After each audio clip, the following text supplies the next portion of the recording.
लेकिन भाई यहाँ हो क्या रहा है कि जिस पे भर्ती कर लिया वो चले ही जा रहे हैं, जबकि रूल ये होता है अगर आपने भर्ती कर लिया है तो कितने समय के लिए क्या है, अगेंस्ट वैकेंट पोस्ट है ये। एक मिनट, ये अगेंस्ट वैकेंट पोस्ट है। इसका मतलब ये होता है कि ये वैकेंट जब तक वैकेंट है, जब तक इस पर परमानेंट अधिकारी या कर्मचारी नहीं आ रहा, तब तक के लिए आप कॉन्ट्रैक्ट बेस पे रख सकते हो। इसीलिए 89 डेज के लिए रखा गया था, लेकिन जब से अब तक बुद्धू बनाया जा रहा है और रेगुलर कॉन्ट्रैक्ट पे ही चल रहे हैं, जबकि डिपार्टमेंट का काम ये था इस पे परमानेंट भर्ती करते या इन बंदों को अनुभव के आधार पे परमानेंट होने के लिए वरीयता देते, लेकिन ऐसा कुछ नहीं हुआ है। यहाँ सुप्रीम कोर्ट का ये भी आदेश है कि 240 हाजिरी अगर आपने की हुई है, एक बार एनडीएमसी में हुआ था 240 हाजिरी वाला 2016 में, 2018 में भी हुआ था, लेकिन हमारा विभाग मानने को तैयार नहीं है और ना मानना चाहता। और एक आरटीआई का जवाब आया, ये पहले इन्होंने हमें चूतिया बनाया कि 4 रेस्ट के पैसे इंक्लूड है 26 दिन में।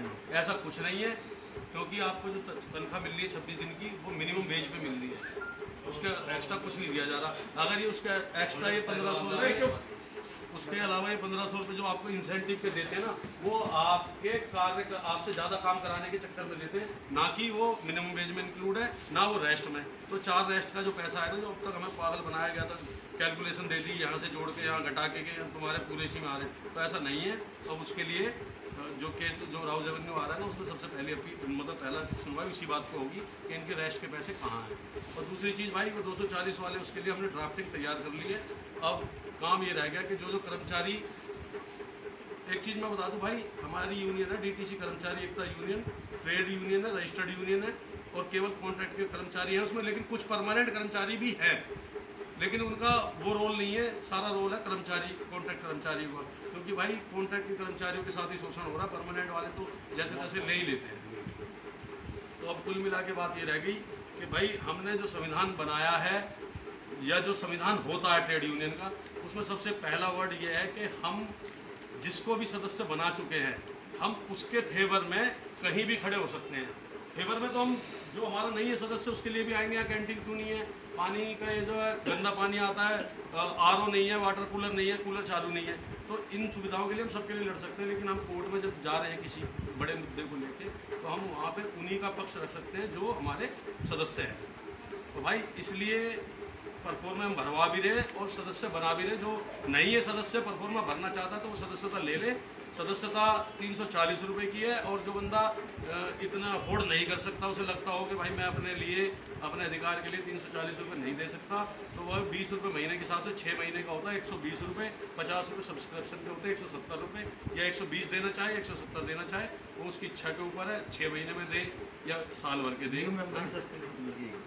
तो जो न्यू मेंबर बनेगा, अगर मान लो वो 1 महीने की कटवा दो तो 70 रुपये कटवाएगा, क्योंकि 50 रुपये सब्सक्रिप्शन के वो संविधान में है, 20 रुपये महीना है, लेकिन कम से कम आप जो भी काटो वो 6 महीने ही काटो। और भाई ये 240 दिन का जो हमने सोचा, जो डिस्कस कर रहा हूँ वकीलों से, और साथियों 2018 में मैं टर्मिनेट हुआ था, उसके बाद मैं वकालत में लग गया और मेरी वकालत पूरी हो गई है। तो पहले दूसरे स्तर तक तो मैं लड़ लूँगा, उसके आगे इतना अनुभव नहीं है तो सीनियर वकील लड़ेंगे। और उसमें वकीलों का काम भी ऐसा ज़्यादा नहीं है, क्योंकि जो हमारे पास जजमेंट है वो 240 दिन की, वो सुप्रीम कोर्ट के आदेश है, और हम जो केस लेके जा रहे हैं वो हाई कोर्ट में जा रहे हैं, तो सुप्रीम कोर्ट के आदेश को हाई कोर्ट में भी टाल नहीं सकता। तो अगर डीटीसी है जो हाई कोर्ट को चैलेंज करती है, वो सुप्रीम कोर्ट जाती है। जब उस पर 2 पहले से जजमेंट है, फिर हाई कोर्ट का जजमेंट आएगा, फिर सुप्रीम कोर्ट में ले जाएंगे, वो लेके जाएंगे जरूर, वो देंगे नहीं इतने आसानी से। तो सुप्रीम कोर्ट इस बात को भी देखेगा कि मेरी जजमेंट है, लोअर कोर्ट ने फिर दोबारा से जजमेंट दी है, तीसरी जजमेंट वो फेल नहीं कर सकता। आपका काम 100% बनना है। तो साथियों, जो भी जागरूक साथियों लड़ना चाहता हो अपने अधिकार के लिए, तो भाई उसका बहुत बहुत स्वागत है। और हाँ, ये जो कहते हैं ना कॉन्ट्रैक्ट में लिखा हुआ है, आप ये नहीं कर सकते, वो नहीं कर सकते, तो कोर्ट का एक जजमेंट आया था किसी कॉन्ट्रैक्ट लेवल पे किसी और डिपार्टमेंट के लिए, वो मेरे को कॉपी पड़ी है, तो उसमें साफ साफ ये था कि हमारे देश को एक संविधान चलाता है, वो एग्रीमेंट है, वो संविधान जो है हमारा एग्रीमेंट है हमारे देश का, कि हमारा जो जनता है वो संविधान के अकॉर्डिंग उसके कर्तव्य भी हैं और उसके अधिकार भी हैं, वो दिलाता है। अब कोई डिपार्टमेंट अपनी तरफ से अपने संविधान बनाकर आपके ऊपर थोपता है कि भाई आपने इतनी ड्यूटी नहीं करी तो निकाल दूंगा, ये और वो है फलान 36 तरह के जो दबाव देता है आपके ऊपर, वो अगर कहीं भी उस संविधान को, जो देश के संविधान को कहीं से भी काट रहे हैं, तो वो जो अनुबंध है वो कैंसिल हो जाता है। और पहली बात, और दूसरी बात ये, जब आदमी रोजगार के लिए जाता है ना, तो उस आदमी को उन शर्तों से कोई लेना देना नहीं होता। क्यों? क्योंकि उसे रोजगार चाहिए। वो नीचे टर्म एंड कंडीशन दे देते हैं ना, लेकिन उसे क्या, मुझे तो ये प्रोडक्ट चाहिए, मैं टर्म एंड कंडीशन नहीं पढ़ रहा, क्योंकि मुझे चाहिए, हमें रोजगार चाहिए। हम किसी भी शर्त पे रोजगार पे आ जाते हैं। बाद में ये कहते हैं हमारी ये शर्त थी, आपने इसका उल्लंघन किया, आपने ये नहीं किया और आपने उन्हें कहा आपको नौकरी से निकाला जा रहा है। या ये जो 2000 के 2 बार एक 5000 का जुर्माना करते हैं, ये बिल्कुल गैर कानूनी है। ये कहते हैं हमारा सर्कुलर है, सर्कुलर इनके द्वारा बनाया गया, उसमें कोई कर्मचारी का प्रतिनिधि नहीं बैठा था जो ये कहता कि भाई ऐसे कैसे आप जुर्माना लगा सकते हो किसी के ऊपर। तो किसी को आर्थिक दंड देने का अधिकार किसी डिपार्टमेंट में नहीं होता, केवल दंडाधिकारी पे होता है, जज के पास होता है। और ये जबरदस्ती जो आपको 2000-5000 का जुर्माना लगाते हैं, तो साथ ही जिस पे लगा है वो चैलेंज करने के लिए खड़ा होना चाहता है, तो लेबर कोर्ट को स्वागत है, हम वहाँ उसकी पैरवी करेंगे, उसकी चवन्नी खर्च नहीं होगी। इसके ऊपर लगा है तो हमारे साथ मिलने आके और हम चैलेंज करेंगे। सबसे बड़ी बात यह है, मेरे हिसाब से सब 40 के आसपास हो रहे हैं, 30 तो सारे पार कर गए, लगभग 35 भी पार कर गए राउंड फिगर में। अब सीधी बात यह है, अगर अपने अधिकारों के लिए अब नहीं लड़े ना, कल को बच्चों को आप हायर एजुकेशन में भेज सकता है कोई 20-25 लाख लगा के? नहीं भेज सकता ना। तुम पे 816 रुपये में इकट्ठे ही नहीं होने, 2 लाख नहीं इकट्ठे होने, 20-25 लाख तो दूर की बात है। कल को अपने बच्चे भी आओगे, क्या करोगे जी? जिसका बाप क्या है, कॉन्ट्रैक्ट का कंडक्टर है, ये कलवाना चाहते हो? भाई आज लड़ लो, लास्ट चांस है, इसके बाद चांस मिलने का भी नहीं है।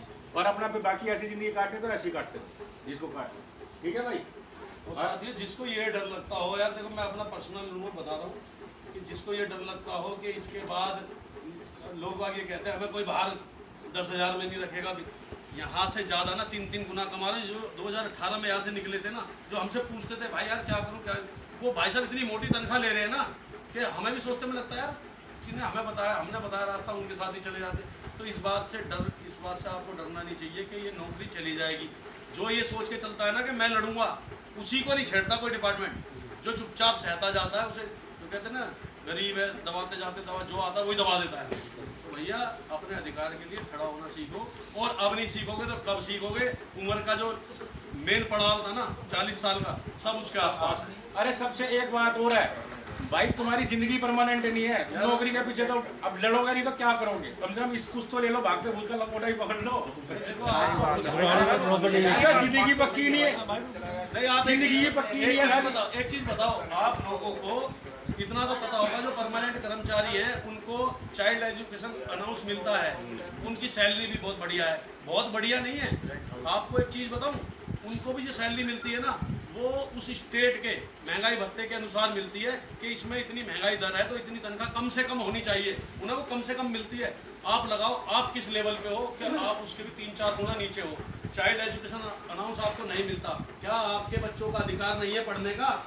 और भाई क्या उस परमानेंट के कर्मचारी के बच्चों का अधिकार है? एक भाई अपने अधिकार को, जब तक बच्चा रोता नहीं है, माँ भी दूध नहीं पिलाती, तो आप गवर्नमेंट के आगे नहीं रहोगे तो भैया कोई नहीं देने वाला। और अब तो कोर्ट तुम्हारे साथ है। और तीसरी बात क्या है भाई, तुम सब माइनस में चल रहे हो। अगर तुम सोच रहे हो ना तनख्वाह से घर चल रहा है तुम्हारा, जितने हो तुम अपने घर वालों के दम पे हो, ठीक है, सारे माइनस में हो। कोई अगर इस नौकरी से किराए के मकान पे रह के अपने बच्चे पाल ले, उन्हें फ्रूट नहीं खिला सकते, तुम अब इस तनख्वाह नहीं खिला सकते भाई। अच्छा, दूध नहीं खिला सकते। ऐसा भी है क्या इस तनख्वाह में से अपना बढ़िया मकान दुकान खरीद लिया हो जिसने? जी हाँ, सारे माइनस। अगर माँ बाप ने नहीं दिया होता आसरा तो शायद किराए पे रहते हो, रह रहे होंगे। और कल, आज नहीं तो कल जो माँ बाप का आसरा भाई जाना दुनिया में सबने है, फिर क्या करोगे? अभी नहीं अपने पैरों पे स्टैंड हुए तो बच्चों को मुंह तो दिखा पाओगे? लड़े थे पापा, कहाँ ऐसी करा रहे थे, पूरी जिंदगी निकाल दी तुमने विभाग की सेवा करते हुए। आपने क्या दिया? आपको तो रिटायरमेंट पे वो जो फंड जो आपका इकट्ठा हुआ है ना, वो दे दिया जाएगा। रिटायरमेंट पे कोई ऐसा, आपको तो ग्रेजुटी भी नहीं दी जाती।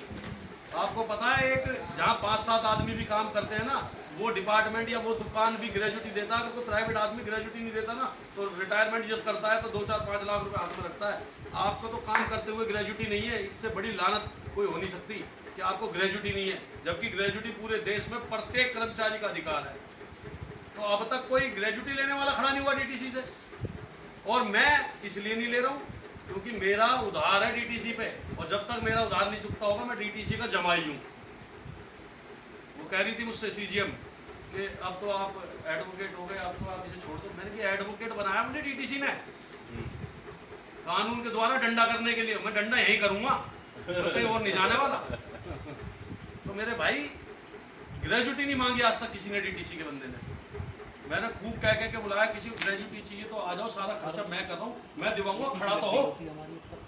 और किसी को ऐसा लगता है तो सबसे पहले ग्रेजुएटी मैं लेके दिखाऊंगा। भाई ये है कि मेरे ग्रेजुएटी के साथ ये मेरा दो लगे, दो हाँ तो भैया जो कोई ऐसा साथी हो जिसकी नौकरी चली गई हो या छोड़ गया हो यहाँ से अपनी खुशी से, और जिसने 4.5 साल नौकरी कर ली हो, अगर किसी के टच में हो तो मुझसे मिलवा देना, ग्रेजुएटी में दिलवाऊंगा।